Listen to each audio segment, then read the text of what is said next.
Zombie Apocalypse.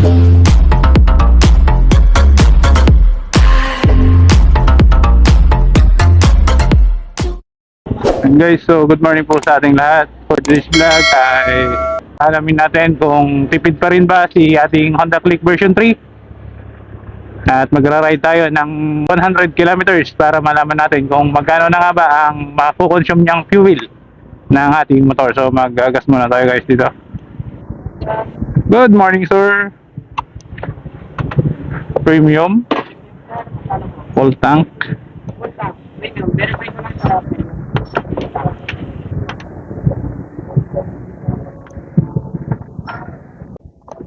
Okay.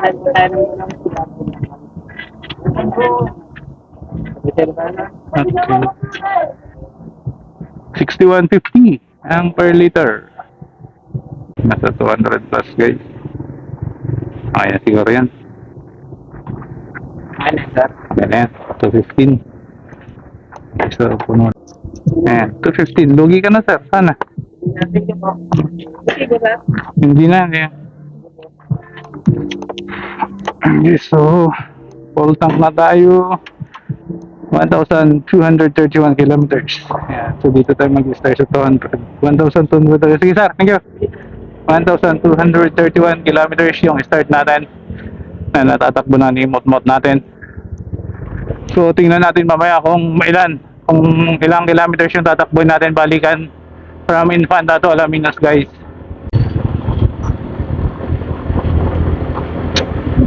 And guys, so ngayong ride natin ay malalaman natin ngayon kung tipid pa nga ba itong ating motor. Ayan, so start tayo dito 9:42 AM. And so medyo tanghali na tayo at pupunta tayo ng SSS. Magbabayad tayo doon guys. Yun ang target place natin balikan dito sa ating pinanggalingan sa Infanta. So ang estimated ko guys ay nasa more than 100 kilometers ang tatakbuhin natin.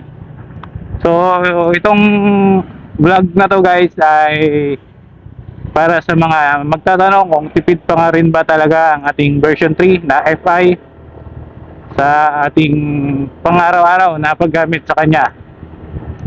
Malalaman natin ngayon kung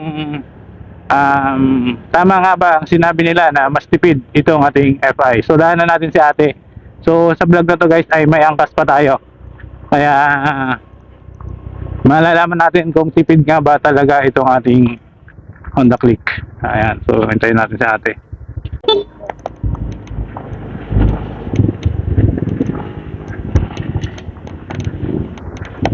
Ayan guys, so paalis na kami ni ate. At papunta na nga kami sa Alaminos. And so guide mo kami Panginoon sa aming biyahe ngayon. At sana makarating kami at makabalik ng maayos sa aming tahanan. And guys, so nandito na kami sa barangay ng Fatima, Infanta, Pangasinan. So dito sa part na to guys ay mga asinan dito sa Infanta. Ayan, Barangay Banog. And so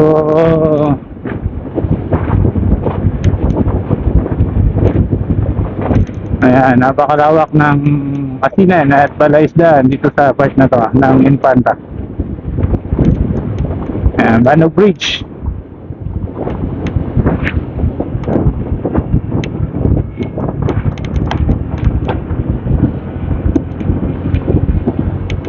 Ayan, ginagawa pa yung mga ibang daanan dito sa atin sa may part ng Batang Atel Batang Bridge. Ayan. So salamat sa mga kababayan natin na masisipag na gumagawa ng ating mga daanan para mapaganda ang ating biyahe sa ating mga lugar-lugar. So shout out sa inyo mga idol. Ayan, so papasok na tayo ng bayan ng Dasol. Mga kalam.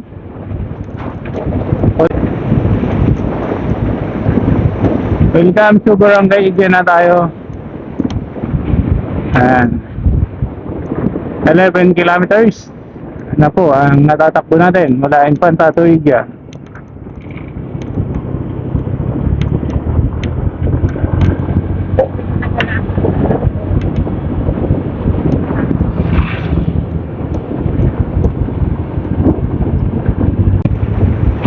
Yun guys, so pansin ko dito sa ating Honda Click ay hindi pa rin nagbabago.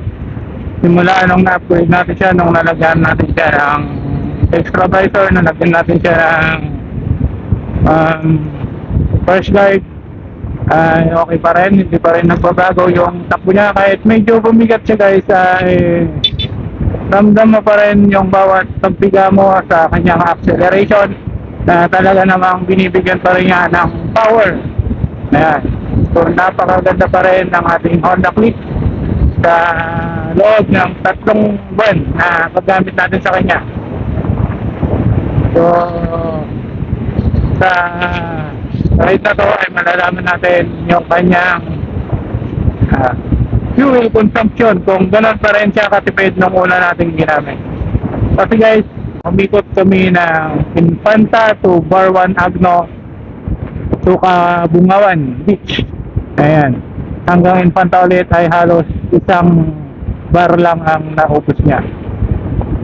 So, papaubos pa lang yung second bar sa taas. So, napakatipid ng ating Honda Click. So, 3 months, iwan ko lang kung ganun pa rin at sana nga ganun pa rin katipid itong ating motor para naman malaman ng ating mga kababayan na nanonood kung sulit nga ba ang pagbili nila ng Honda Click version 3.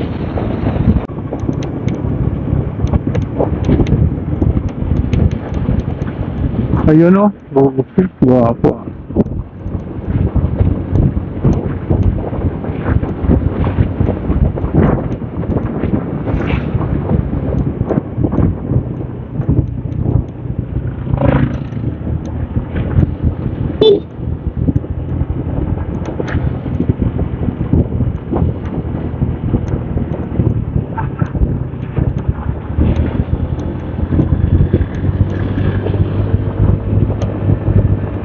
Guys, so bayan ng Gasol.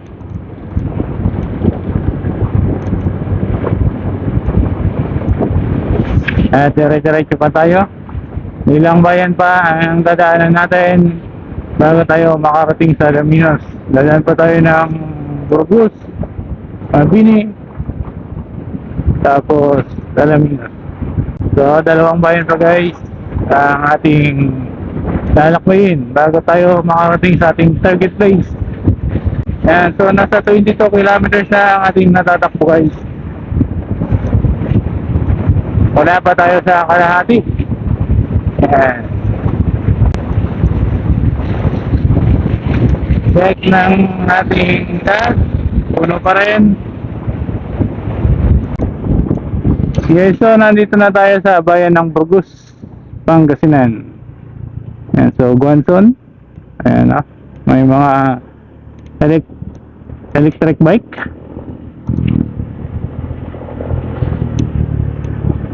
Okay, so nasa public market tayo ng Burgos. Ayan guys, so ingat-ingat at dahan-dahan lang po tayo dito.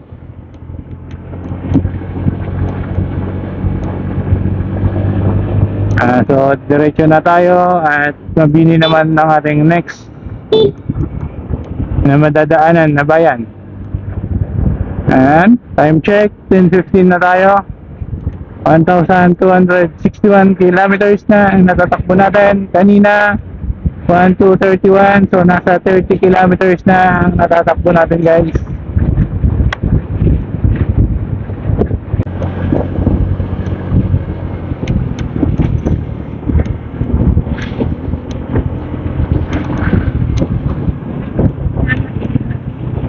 Ha? Oh, ayan guys, so nadaanan natin yung bayan ng Mabini at diretso na tayo. Ilang kilometers pa hanggang sa bayan ng San Alaminos. So medyo may kalayuan pa din, nasa 20 kilometers pa yata. Nasa 32 kilometers na yung natatakbo natin guys. Wow, sana all naka-Aerox at Evo helmet. Shout out naman sa Evo, baka naman, you know, Paris pa sila guys, no?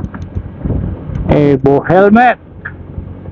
Talaga namang napakaganda ng ating Evo helmet.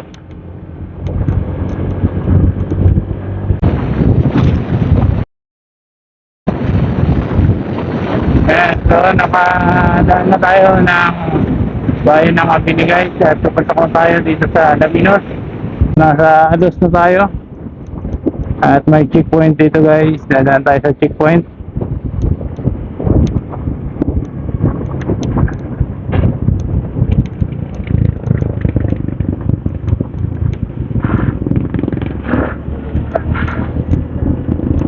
Yung isang tricycle hindi na dumaan, lumusot yung isang nakasingle.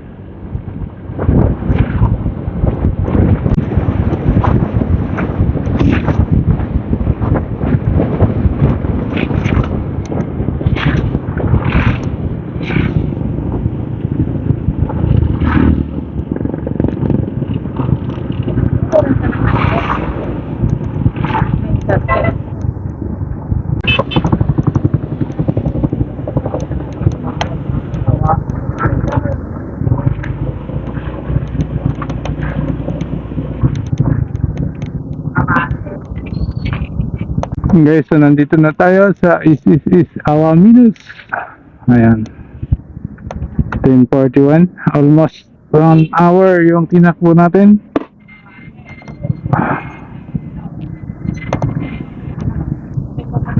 A few moments later. So, uwian na. Guys, dahil tapos na kami dito sa SSS Alaminos, ay uwi na kami. Okay, so ingat ulit sa amin ni ate. So mahaba-habang biyahe na naman to. Ayan.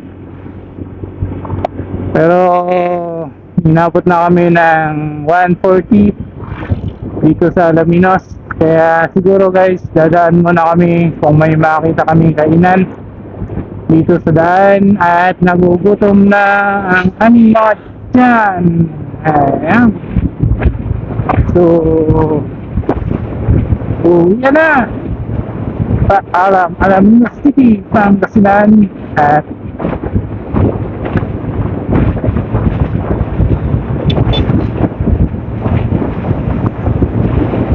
kakain tayo kung may madaanan tayong masarap na kainan. Yan, so may nakikita na akong kainan. Dito tayo kakain guys. Dito. Saan ba masarap dito? Diba?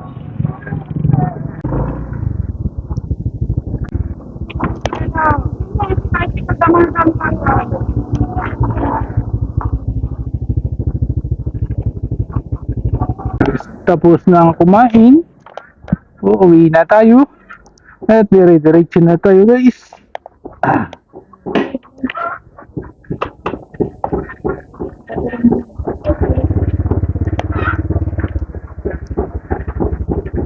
Ayan guys. Uuwi na.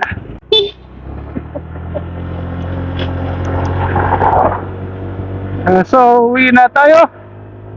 Uwian na. Nasa Mabini pa rin tayo guys. At update na lang kung malapit na tayo sa Infanta.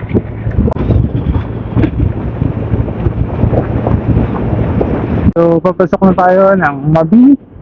Ayan yung araw kanila. Welcome to Mabini. Nasa bayan na tayo ng Mabini. So nandito na tayo sa Mabini. Nagkakabit na sila ng mga banderatas dahil fiesta nila yata dito. Fiesta yata ng Mabini. Ayan, naghahanda na sila.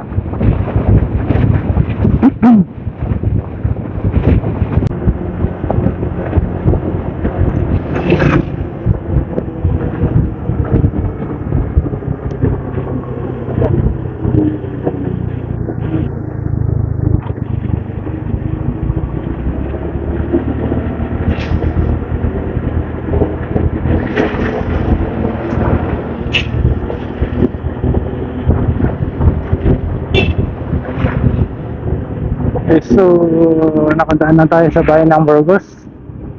Next natin is bayan na ng Gasol.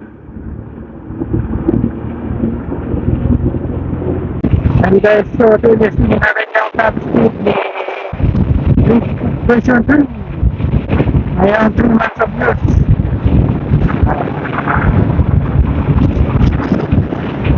$100. Ay sumiit na kotse. Hindi tayo makakasagad. Kaya medyo bakante siya. Screen natin 106, 108, 108. Hindi tayo makakasagad. May kotse 109, 110, 11, 12, 13, 14, 114. Okay, so papatok na tayo ng Luzon.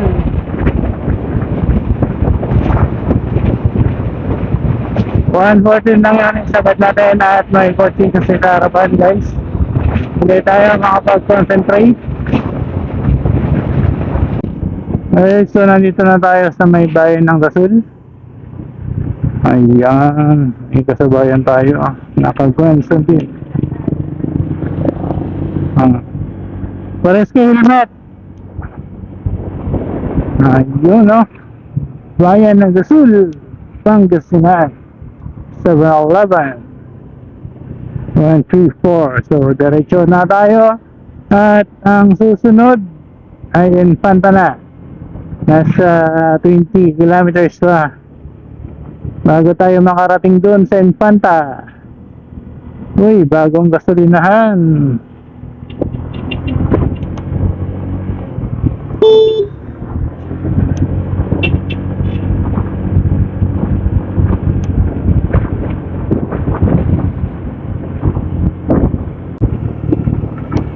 Nasa boundary na tayo ng Gasol at tupsok na tayo sa bayan ng Infanta.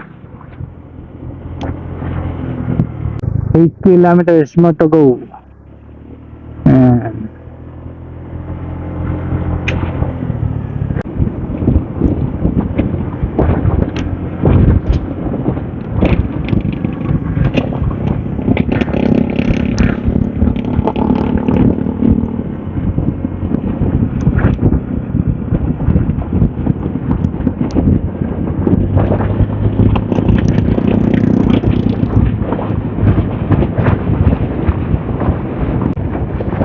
Guys, so nasa Barangay Gato na tayo. At malapit-lapit na tayo sa ating huling destination. Ibig sabihin guys, dulo ng ating target na lugar kung saan tayo huling hinto. At dun tayo sa Barangay Poblacion Sentrum, Gasoline Station hinto. Barangay Batiman na tayo at susunod na dito ang Poblacion.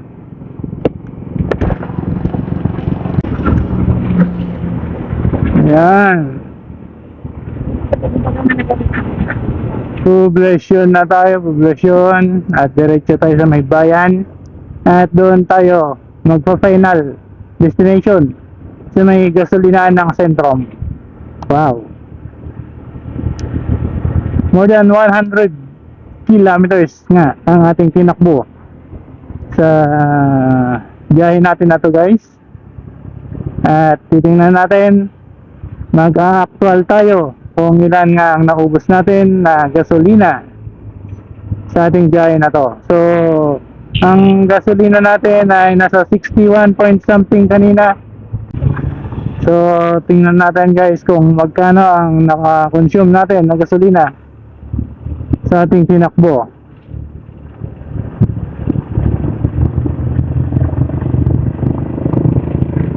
So nag-start tayo ng 1,231 kilometers.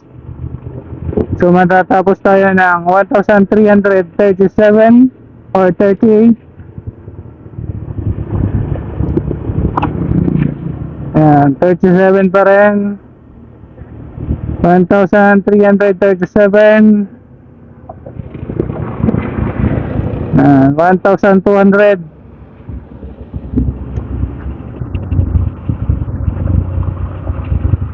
31 kanina.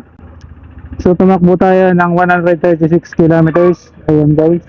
And 61.50 yung ating price. Handa na. Ayan, 1337. Nakita nyo naman guys, 1337.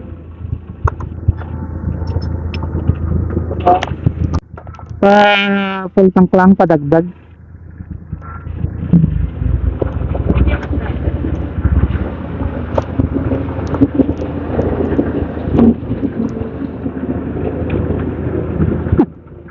Bukas nga. Sabi yung kamay ko. Ayan guys, 0-0. Tingnan natin kung ilan.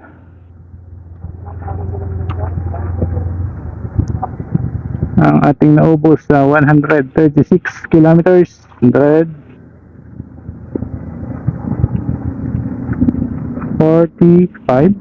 46. 48. Sagad na ba? 150. 51. 52.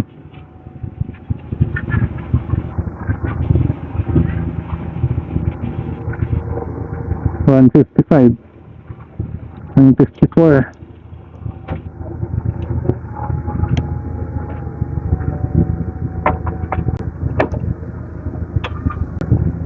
Sir? 154. So 154.36 lang naubos natin gasolina sa 136 kilometers. 2.5 liters.